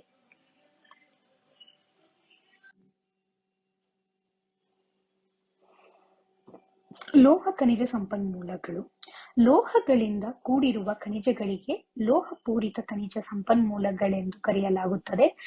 ಕಬ್ಬಿಣದ ಅದಿರು, ಮ್ಯಾಂಗನೀಸ್, ತಾಮ್ರ, ಬಾಕ್ಸೈಟ್, ಚಿನ್ನ ಮತ್ತು ಬೆಳ್ಳಿ ಪ್ರಮುಖ ಲೋಹ ಖನಿಜಗಳಾಗಿವೆ. ಅಲೋಹ ಖನಿಜ ಸಂಪನ್ಮೂಲಗಳು. ಲೋಹದ ಅಂಶವನ್ನು ಹೊಂದಿರದ ಖನಿಜ ಸಂಪನ್ಮೂಲಗಳು ಅಲೋಹ ಖನಿಜ ಸಂಪನ್ಮೂಲಗಳೆಂದು ಕರೆಯಲಾಗುತ್ತದೆ. ಉದಾಹರಣೆಗೆ ಮೈಕಾ, ಸುಣ್ಣದ ಕಲ್ಲು, ಸಲ್ಫರ್, ಜಿಪ್ಸಮ್, ಉಪ್ಪು ಇತ್ಯಾದಿಗಳಾಗಿವೆ. ಇವುಗಳು ಹೆಚ್ಚಾಗಿ ರಾಸಾಯನಿಕ ಹಾಗೂ ರಸಗೊಬ್ಬರ ಕೈಗಾರಿಕೆಗಳಲ್ಲಿ ಬಳಸಲಾಗುತ್ತದೆ. ಖನಿಜ ಸಂಪನ್ಮೂಲಗಳ ಪ್ರಾಮುಖ್ಯತೆ. ಒಂದು ದೇಶ ಸುಸ್ಥಿರ ಆರ್ಥಿಕತೆಯ ಪ್ರಗತಿಯ ಲಭ್ಯವಿರುವ ಖನಿಜಗಳ ಬಳಕೆಯನ್ನು ಅವಲಂಬಿಸಿದೆ. ಆಧುನಿಕ ನಾಗರಿಕತೆಯು ಆರ್ಥಿಕ ವ್ಯವಸ್ಥೆಯಲ್ಲಿ ಕೃಷಿ, ಕೈಗಾರಿಕೆಗಳು ಹಾಗೂ ಇತರ ಕ್ಷೇತ್ರಗಳ ಅಭಿವೃದ್ಧಿಗಾಗಿ ಖನಿಜಗಳು ಆಧಾರವಾಗಿದೆ. ಆದ್ದರಿಂದ ಒಂದು ದೇಶದ ಆರ್ಥಿಕ ಅಭಿವೃದ್ಧಿಯಲ್ಲಿ ಖನಿಜ ಸಂಪನ್ಮೂಲಗಳು ನಿರ್ಣಾಯಕ ಪಾತ್ರ ವಹಿಸುತ್ತದೆ. ಈ ಕೆಳಕಂಡ ಅಂಶಗಳು ಖನಿಜ ಸಂಪನ್ಮೂಲಗಳ ಪಾತ್ರವನ್ನು ವಿವರಿಸುತ್ತವೆ. 1. ಕೃಷಿ ಅಭಿವೃದ್ಧಿ. ಖನಿಜಗಳು ಆಧುನಿಕ ಕೃಷಿ ಪದ್ಧತಿಗೆ ಬಹುಮುಖ್ಯ ಸಲಕರಣೆಗಳು ಮತ್ತು ಯಂತ್ರಗಳನ್ನು ಒದಗಿಸುತ್ತದೆ. ಅಲ್ಲದೆ ಕೃಷಿಯಲ್ಲಿ ಬಳಸುವ ರಾಸಾಯನಿಕ ಗೊಬ್ಬರಗಳನ್ನು ನೈಟ್ರೇಟ್, ಫಾಸ್ಫೇಟ್ಗಳಂತಹ ಖನಿಜಗಳಿಂದಲೇ ತಯಾರಿಸಲಾಗುತ್ತದೆ. ಹೀಗೆ ದೇಶದಲ್ಲಿ ಕೃಷಿ ಅಭಿವೃದ್ಧಿಗೆ ಖನಿಜ ಸಂಪನ್ಮೂಲಗಳು ಕೊಡುಗೆ ನೀಡುತ್ತವೆ. 2. ಕೈಗಾರಿಕಾ ಅಭಿವೃದ್ಧಿ. ಖನಿಜಗಳಿಲ್ಲದೆ ಕೈಗಾರಿಕರಣ ಸಾಧ್ಯವಿಲ್ಲ. ಕಬ್ಬಿಣ ಮತ್ತು ಉಕ್ಕಿನ ಕಾರ್ಖಾನೆ, ಸಿಮೆಂಟ್ ಕಾರ್ಖಾನೆ, ತೈಲ ಕಾರ್ಖಾನೆ ಮುಂತಾದವುಗಳಿಗೆ ಅಗತ್ಯ ಕಚ್ಚಾ ಸಂಪನ್ಮೂಲಗಳನ್ನು ಖನಿಜಗಳು ಒದಗಿಸುತ್ತದೆ. ಅಲ್ಲದೆ ಕೈಗಾರಿಕೆಗಳ ಸ್ಥಾಪನೆಗೆ ಅಗತ್ಯವಿರುವ ಸಣ್ಣ ಮತ್ತು ಭಾರೀ ಗಾತ್ರದ ಯಂತ್ರೋಪಕರಣಗಳನ್ನು ಹಲವು ಖನಿಜ ಲೋಹದಿಂದ ತಯಾರಿಸಲಾಗುತ್ತದೆ. 3. ಸಾರಿಗೆ ಸೌಲಭ್ಯ ಅಭಿವೃದ್ಧಿ. ಸಾರಿಗೆಯು ಸೇವಾ ವಲಯದ ಪ್ರಮುಖ ಕ್ಷೇತ್ರವಾಗಿದೆ. ರಸ್ತೆ, ರೈಲ್ವೆ, ಜಲ ಸಾರಿಗೆ ಮತ್ತು ವಾಯು ಸಾರಿಗೆಗೆ ಅಗತ್ಯವಿರುವ ರೈಲ್ವೆ ಹಳಿಗಳು, ಟಾರ್ ಮತ್ತು ಕಾಂಕ್ರೀಟ್, ರೈಲ್ವೆ ಬೋಗಿಗಳು, ರಸ್ತೆ ಸೇತುವೆಗಳು ಮುಂತಾದ ಮೂಲಭೂತ ಅಗತ್ಯ ಸೌಕರ್ಯಗಳ ಪ್ರಗತಿಯು ಖನಿಜ ಸಂಪನ್ಮೂಲಗಳನ್ನು ಅವಲಂಬಿಸಿದೆ. ಅಷ್ಟೇ ಅಲ್ಲದೆ ಸಾರಿಗೆ ಪ್ರಕಾರಗಳು, ಸಂಚಾರಕ್ಕೆ ಅಗತ್ಯವಿರುವ ಪೆಟ್ರೋಲಿಯಂ ಉತ್ಪನ್ನಗಳು, ಹಡಗು ಮತ್ತು ವಿಮಾನಗಳ ತಯಾರಿಕೆಗೆ ಕಬ್ಬಿಣ ಮತ್ತು ಉಕ್ಕು, ತಾಮ್ರ, ಸತು, ಅಲ್ಯೂಮಿನಿಯಂ ಮುಂತಾದ ಲೋಹಗಳನ್ನು ಖನಿಜ ಸಂಪನ್ಮೂಲಗಳು ಪೂರೈಸುತ್ತವೆ. ವೈದ್ಯಕೀಯ ಸಮರ್ಪಕವಾದ ಪೂರೈಕೆ. ವಿದ್ಯುತ್ತಿನ ಸಂವಹನಕ್ಕಾಗಿ ತಾಮ್ರ ಮತ್ತು ಅಲ್ಯೂಮಿನಿಯಂ ತಂತಿಗಳನ್ನು ಬಳಸಲಾಗುತ್ತದೆ. ಆಧುನಿಕ ಆರ್ಥಿಕ ವ್ಯವಸ್ಥೆಯಲ್ಲಿನ ಉತ್ಪಾದನಾ ಚಟುವಟಿಕೆಗಳು ವಿದ್ಯುತ್ತನ್ನು ಹೆಚ್ಚಾಗಿ ಅವಲಂಬಿಸಿದ್ದು, ಅಗತ್ಯ ಶಕ್ತಿ ಸಂಪನ್ಮೂಲಗಳ ತಯಾರಿಕೆಗೆ ಮತ್ತು ಸಾಗಾಣಿಕೆ ಖನಿಜ ಸಂಪನ್ಮೂಲಗಳು ಬಳಸುತ್ತದೆ. ಇದು ಜನರ ಜೀವನ ಮಟ್ಟ ಸುಧಾರಣೆ. ಖನಿಜ ಸಂಪನ್ಮೂಲಗಳು ಕೇವಲ ಕೃಷಿ, ಕೈಗಾರಿಕಾ ಕ್ಷೇತ್ರಗಳ ಅಭಿವೃದ್ಧಿಯ ಜೊತೆಗೆ ಗೃಹ ಬಳಕೆಗೆ ಅಗತ್ಯವಿರುವ ಎಲ್ಲಾ ರೀತಿಯ ಸಲಕರಣೆಗಳನ್ನು, ಅಂದರೆ ಅಡುಗೆ ಮಾಡಲು ಬಳಸುವ ಪಾತ್ರೆಗಳು, ಇತರೆ ಪೀಠೋಪಕರಣಗಳು, ಅಲಂಕಾರ ಆಭರಣಗಳು ಎಲ್ಲವನ್ನು ಪೂರೈಸುತ್ತದೆ. ಈ ಮೂಲಕ ಜನರ ಜೀವನ ಮಟ್ಟ ಸುಧಾರಣೆಯಲ್ಲಿ ಪ್ರಮುಖ ಪಾತ್ರ ವಹಿಸುತ್ತದೆ. ದೇಶದ ರಕ್ಷಣೆ. ದೇಶದ ಆಂತರಿಕ ಮತ್ತು ಬಾಹ್ಯ ಭದ್ರತೆಗೆ ಅಗತ್ಯವಿರುವ ಯುದ್ಧ ಸಲಕರಣೆಗಳನ್ನು, ಅಂದರೆ ಬಂದೂಕು, ಮಿಷನ್ ಗನ್, ಪರಮಾಣು ಬಾಂಬು, ಯುದ್ಧ ವಾಹನ ಇತ್ಯಾದಿಗಳನ್ನು ತಯಾರಿಸಲು ಅಗತ್ಯವಿರುವ ಕಚ್ಚಾ ಸಂಪನ್ಮೂಲಗಳನ್ನು ಒದಗಿಸುವ ಮೂಲಕ ಖನಿಜಗಳು ದೇಶದ ರಕ್ಷಣೆಗೆ ಸಹಾಯಕವಾಗಿದೆ.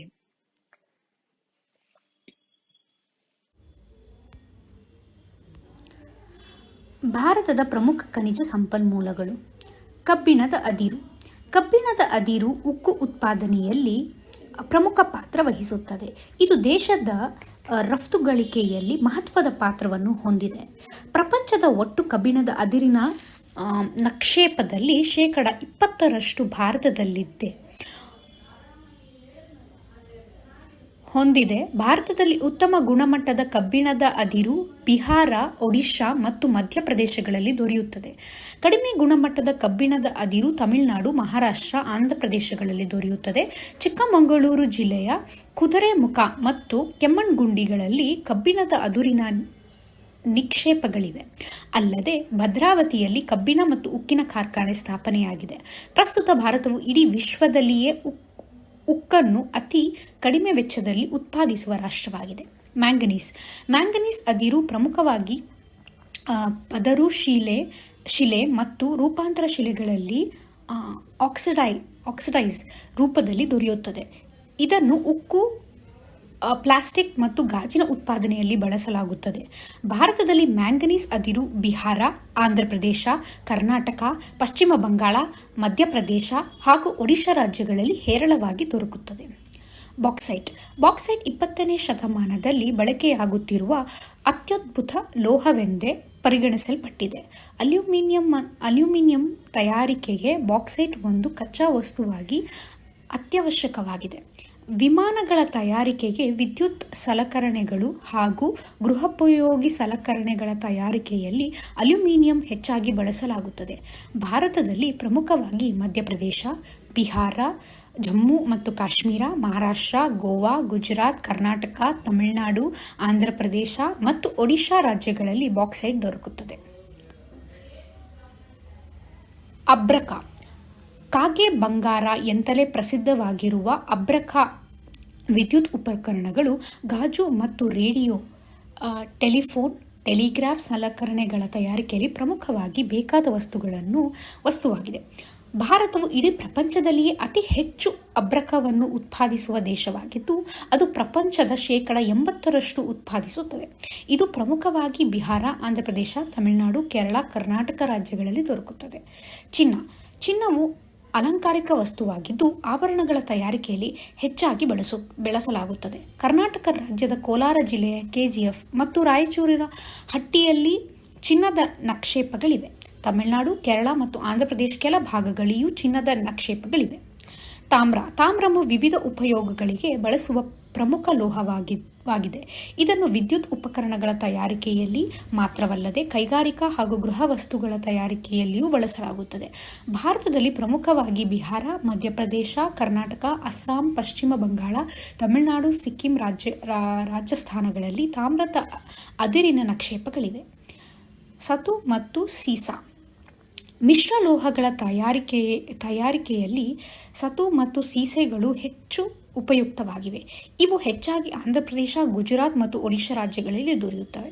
ಸುಣ್ಣದ ಕಲ್ಲು ಅಲೋಹ ಖನಿಜ ಸಂಪನ್ಮೂಲವಾಗಿದ್ದು, ಇದನ್ನು ಸಿಮೆಂಟ್, ಸುಣ್ಣ ತಯಾರಿಕೆಯಲ್ಲಿ ಹಾಗೂ ಕಬ್ಬಿಣ ಮತ್ತು ಸೀಸದ ಅದಿರನ್ನು ಕರಗಿಸಲು ಮತ್ತು ಕಟ್ಟಡಗಳ ನಿರ್ಮಾಣದಲ್ಲಿ ಹೆಚ್ಚು ಬಳಸಲಾಗುತ್ತದೆ. ಭಾರತದಲ್ಲಿ ಪ್ರಮುಖವಾಗಿ ಬಿಹಾರ, ಆಂಧ್ರಪ್ರದೇಶ, ರಾಜಸ್ಥಾನಗಳು ಅಧಿಕವಾಗಿ ಸುಣ್ಣದ ಕಲ್ಲನ್ನು ಉತ್ಪಾದಿಸಲಾಗುತ್ತದೆ. ಭಾರತದಲ್ಲಿ ಶಕ್ತಿ ಸಂಪನ್ಮೂಲಗಳು. ಶಕ್ತಿ ಸಂಪನ್ಮೂಲಗಳು. ಶಕ್ತಿಯ ಬಳಕೆ ಇಲ್ಲದೆ ಯಾವುದೇ ವಸ್ತುವನ್ನು ಉತ್ಪಾದಿಸಲು ಸಾಧ್ಯವಿಲ್ಲ.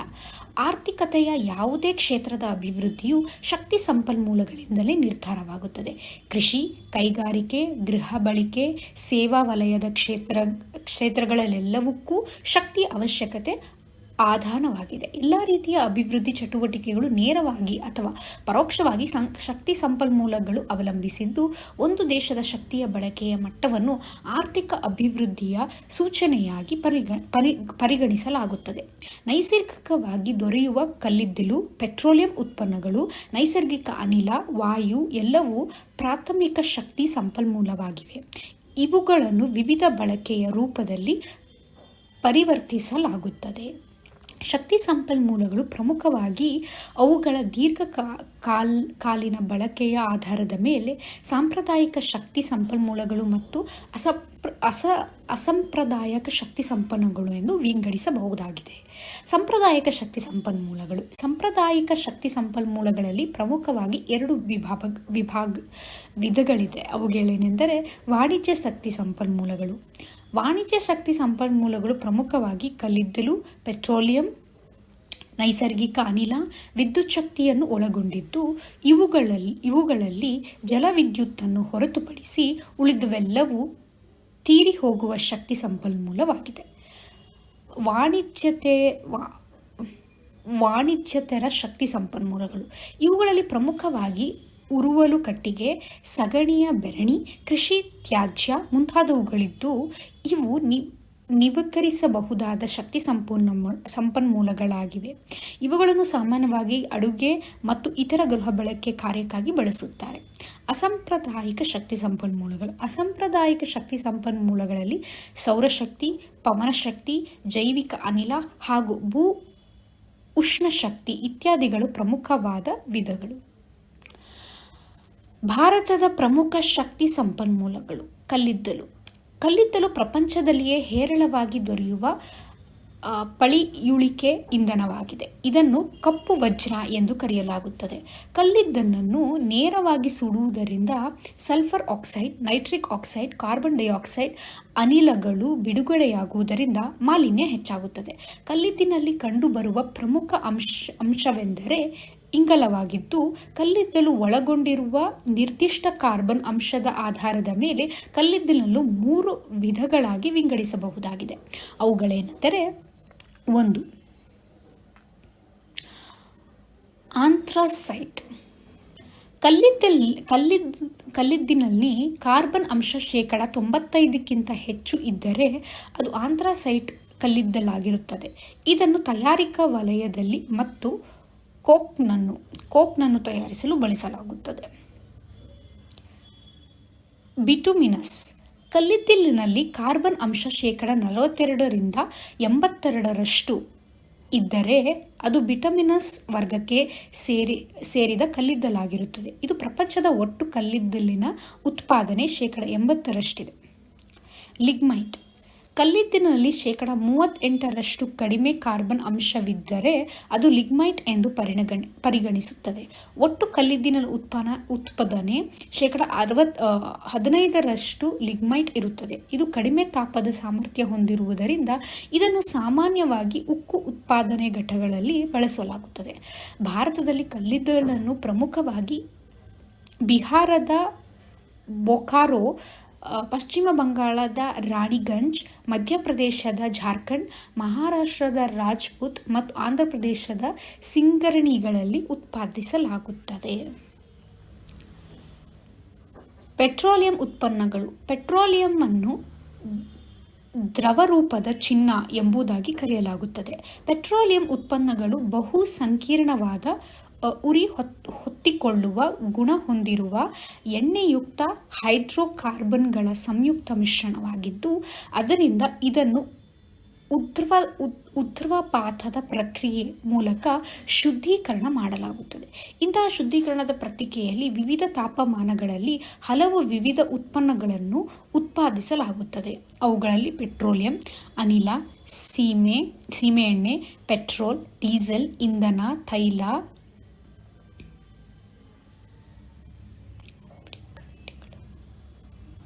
ಲ್ಯೂಬ್ರಿಕೆಂಟ್ಗಳು, ಕಚ್ಚಾ ತೈಲ ಇತ್ಯಾದಿಗಳು ಪ್ರಮುಖವಾದವುಗಳು. ಇದನ್ನು ಹೆಚ್ಚಾಗಿ ಮೋಟಾರ್ಗಳು, ರೈಲು, ವಿಮಾನ, ಹಡಗು, ಕೈಗಾರಿಕೆ, ಕೃಷಿ ಮುಂತಾದ ಚಟುವಟಿಕೆಗಳಲ್ಲಿ ಬಳಸಲಾಗುತ್ತದೆ. ಭಾರತದ ಒಟ್ಟು ಇಂಧನದ ಬಳಕೆಯಲ್ಲಿ ಪೆಟ್ರೋಲಿಯಂನ ಪಾಲು 40%.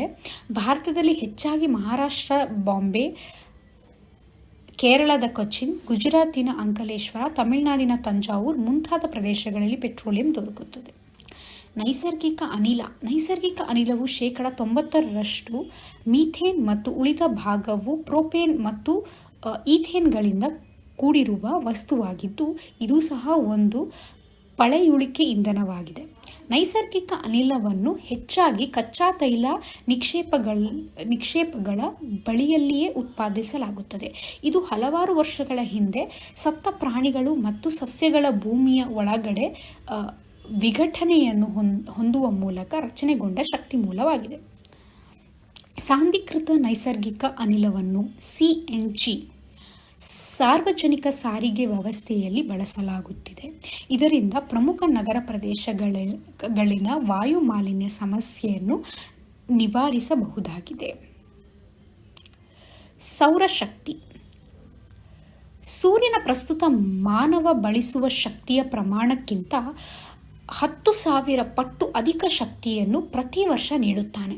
ಸೌರಶಕ್ತಿಯು ಭಾರತದ ನವೀಕರಿಸಬಹುದಾದ ಶಕ್ತಿ ಸಂಪನ್ಮೂಲಗಳಲ್ಲಿಯೇ ಅತಿ ಹೆಚ್ಚು ಬಳಕೆಯಲ್ಲಿರುವ ಶಕ್ತಿ ಸಂಪನ್ಮೂಲವಾಗಿದೆ.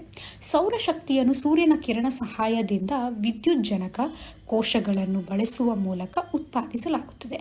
ಅಂದರೆ ಸೌರಶಕ್ತಿಯನ್ನು ವಿದ್ಯುತ್ ಚಟುವಟಿಕೆಯಾಗಿ ಪರಿವರ್ತಿಸಲು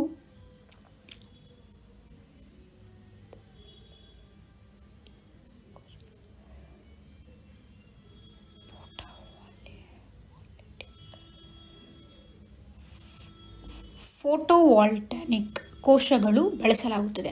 ಭಾರತದಲ್ಲಿ ಸೌರಶಕ್ತಿಯನ್ನು ದಿನನಿತ್ಯದ ಜೀವನದಲ್ಲಿ ಹಲವು ಉದ್ದೇಶಗಳಿಗಾಗಿ, ಉದಾಹರಣೆಗೆ ಅಡುಗೆ ಮಾಡಲು, ನೀರು ಕಾಯಿಸಲು ಹಾಗೂ ವಿದ್ಯುತ್ ದೀಪ ಬೆಳಗಿಸಲು ಬಳಸಲಾಗುತ್ತಿದೆ. ಇದು ಮಾಲಿನ್ಯರಹಿತ ಶುದ್ಧ ಶಕ್ತಿ ಸಂಪನ್ಮೂಲವಾಗಿದ್ದು, ಭಾರತದಲ್ಲಿ ದಿನದಿಂದ ದಿನಕ್ಕೆ ಶಕ್ತಿಯ ಪರ್ಯಾಯ ಬಳಕೆಯ ಮೂಲಗಳು ಹೆಚ್ಚಾಗುತ್ತಲೇ ಇವೆ. ಭಾರತದಲ್ಲಿ 7 ಲಕ್ಷ ಫೋಟೋವೋಲ್ಟಾಯಿಕ್ ವ್ಯವಸ್ಥೆಗಳನ್ನು ಅಳವಡಿಸಲಾಗಿದ್ದು, ಎಲ್ಲ ರಾಜ್ಯಗಳಿಂದ 44 ಮೆಗಾವ್ಯಾಟ್ ವಿದ್ಯುತ್ತನ್ನು ಉತ್ಪಾದಿಸುವ ಸಾಮರ್ಥ್ಯ ಹೊಂದಿದೆ. ಪವನಶಕ್ತಿ. ಭಾರತವು ಸಾಕಷ್ಟು ಪವನಶಕ್ತಿಯ ಉತ್ಪಾದನೆಗೆ ಬೇಕಾದ ಅನುಕೂಲವಾದ ವಾತಾವರಣವನ್ನು ಹೊಂದಿದೆ. ಗಾಳಿಯು ಬೀಸುವ ಪ್ರದೇಶಗಳಲ್ಲಿ ಗಾಳಿ ಯಂತ್ರಗಳನ್ನು ಬಳಸುವ ಮೂಲಕ ಪವನಶಕ್ತಿಯನ್ನು ಉತ್ಪಾದಿಸಲಾಗುತ್ತದೆ. ಆದರೆ ಗಾಳಿಯ ವೇಗವು ದೇಶಾದ್ಯಂತ ಏಕಪ್ರಕಾರವಾಗಿ ಇಲ್ಲದಿರುವುದರಿಂದ ಎಲ್ಲ ಪ್ರದೇಶಗಳಲ್ಲೂ ಪವನಶಕ್ತಿಯನ್ನು ಉತ್ಪಾದಿಸಲಾಗುವುದಿಲ್ಲ. ಇದನ್ನು ಹೆಚ್ಚಾಗಿ ಗಾಳಿ ಬೀಸುವ ಪ್ರದೇಶಗಳಲ್ಲಿ, ಅಂದರೆ ಕರಾವಳಿ ಮತ್ತು ಗುಡ್ಡಗಾಡು ಪ್ರದೇಶಗಳಲ್ಲಿ ಸ್ಥಾಪಿಸಲಾಗುತ್ತದೆ. ಇಂದು ಶಕ್ತಿ ಸಂಪನ್ಮೂಲಗಳಲ್ಲಿಯೇ ಪ್ರಬಲ ಶಕ್ತಿಯನ್ನು ಒದಗಿಸುವ ಮೂಲವೆಂದು ಪವನಶಕ್ತಿಯನ್ನು ಪರಿಗಣಿಸಲಾಗಿದೆ. ಪವನಶಕ್ತಿಯು ಪರಿಸರ ಸ್ನೇಹಿ ಶುದ್ಧ ಶಕ್ತಿಯ ಮೂಲವಾಗಿದೆ.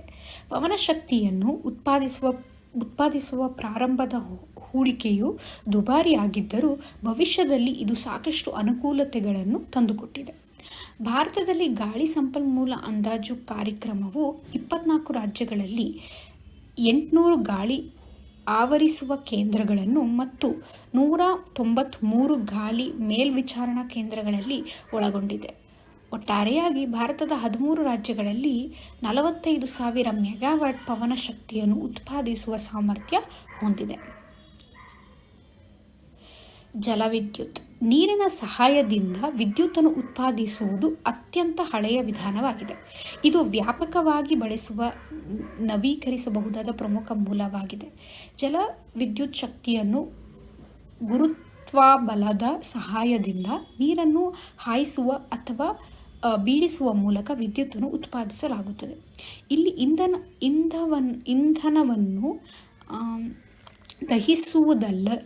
ದಹಿಸುವುದಲ್ಲದರಿಂದ ಇದರಿಂದ ಕನಿಷ್ಠ ಪರಿಸರ ಮಾಲಿನ್ಯ ವಿರುತ್ತದೆ. ಇದಕ್ಕೆ ಕಾರ್ಯಾಚರಣೆ ಮತ್ತು ನಿರ್ವಹಣೆಯ ವೆಚ್ಚವು ಸಾಪೇಕ್ಷವಾಗಿ ಕಡಿಮೆಯಾಗಿದ್ದು, ಈ ತಂತ್ರಜ್ಞಾನವನ್ನು ವಿಶ್ವಾಸಾರ್ಹವಾಗಿ ನಿರಂತರವಾಗಿ ಬಳಸಬಹುದಾಗಿದೆ. ಯಾಕೆಂದರೆ ಜಲಾಶಯಗಳಲ್ಲಿ ನೀರು ಸಂಗ್ರಹಿಸುವ ಮೂಲಕ ಆ ನೀರನ್ನು ಜಲಶಕ್ತಿ ಉತ್ಪಾದನೆಗೆ ಯಾವಾಗಲೂ ಬಳಸಬಹುದು. ಸಾಮಾನ್ಯವಾಗಿ ನದಿಗಳಿಗೆ ಸಣ್ಣ, ಮಧ್ಯಮ ಮತ್ತು ಬೃಹತ್ ಅಣೆಕಟ್ಟುಗಳನ್ನು ನಿರ್ಮಿಸುವ ಮೂಲಕ ಜಲವಿದ್ಯುತ್ ಶಕ್ತಿಯನ್ನು ಹೆಚ್ಚಾಗಿ ಉತ್ಪಾದಿಸಲಾಗುತ್ತದೆ.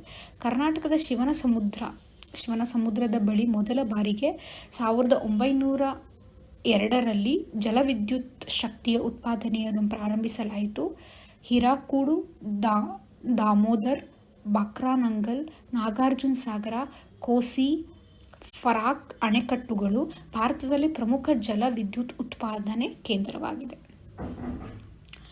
ಅಣುವಿದ್ಯುತ್.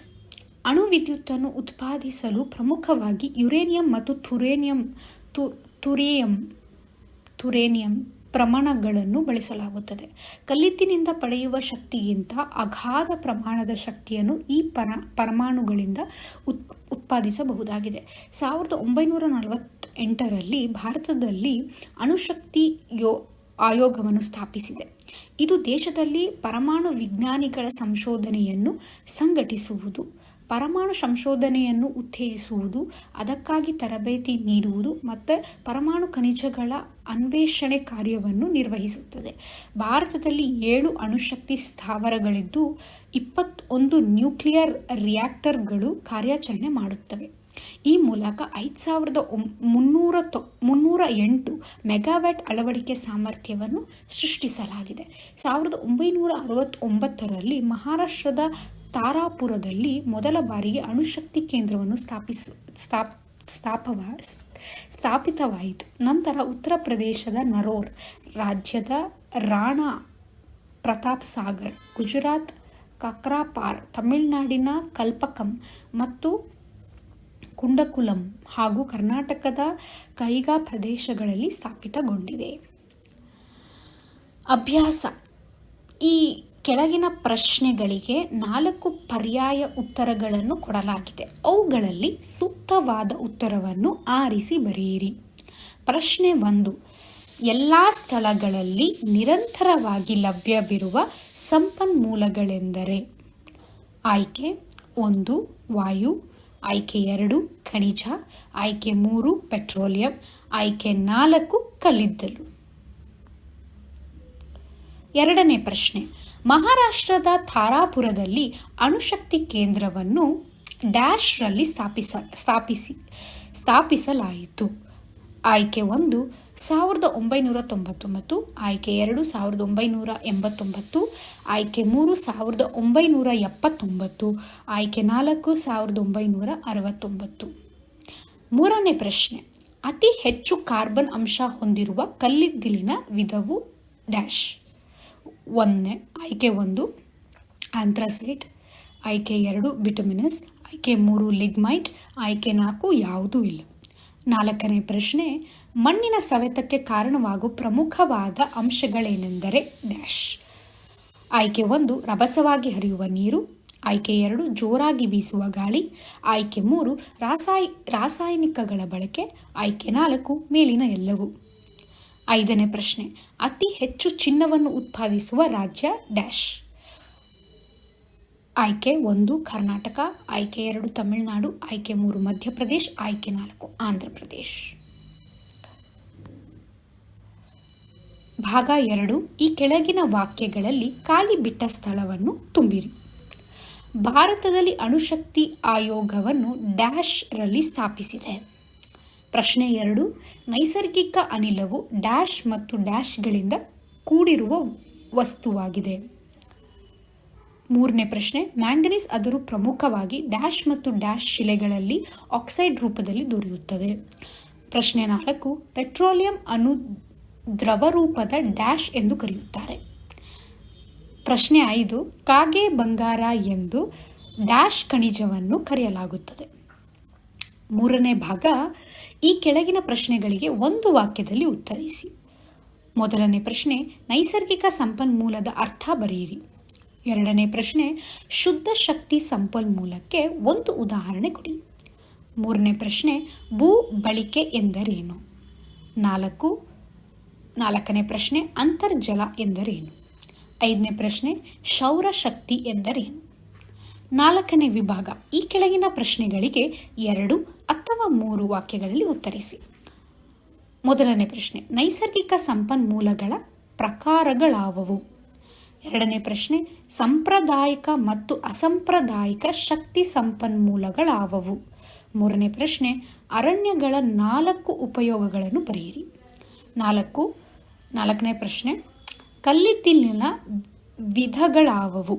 ಐದನೇ ಪ್ರಶ್ನೆ, ಯಾವುದಾದರೂ 4 ಅಣುಶಕ್ತಿ ಕೇಂದ್ರಗಳನ್ನು ಹೆಸರಿಸಿ. ಐದನೇ ವಿಭಾಗ, ಈ ಕೆಳಗಿನ ಪ್ರಶ್ನೆಗಳಿಗೆ 8 ವಾಕ್ಯಗಳಲ್ಲಿ ಉತ್ತರಿಸಿ. ಪ್ರಶ್ನೆ 1, ಆರ್ಥಿಕ ಅಭಿವೃದ್ಧಿಯಲ್ಲಿ ನೈಸರ್ಗಿಕ ಸಂಪನ್ಮೂಲಗಳ ಪಾತ್ರವನ್ನು ವಿವರಿಸಿ. ಪ್ರಶ್ನೆ 2, ಭೂ ಸವೆತಕ್ಕೆ ಕಾರಣಗಳನ್ನು ಮತ್ತು ಭೂ ಸಂರಕ್ಷಣೆಯ ಕ್ರಮಗಳನ್ನು ಚರ್ಚಿಸಿ. ಪ್ರಶ್ನೆ 3, ಭಾರತದ ಆರ್ಥಿಕ ಅಭಿವೃದ್ಧಿಯಲ್ಲಿ ಖನಿಜ ಸಂಪನ್ಮೂಲಗಳ ಪಾತ್ರವನ್ನು ವಿವರಿಸಿ. ಪ್ರಶ್ನೆ 4, ನವೀಕರಿಸಬಹುದಾದ ಸಂಪನ್ಮೂಲಗಳ ಕುರಿತು ಟಿಪ್ಪಣಿ ಬರೆಯಿರಿ. ಐದನೇ ಪ್ರಶ್ನೆ, ಭಾರತದಲ್ಲಿ ಜಲಸಂಪನ್ಮೂಲಗಳ ಕುರಿತು ಟಿಪ್ಪಣಿ ಬರೆಯಿರಿ.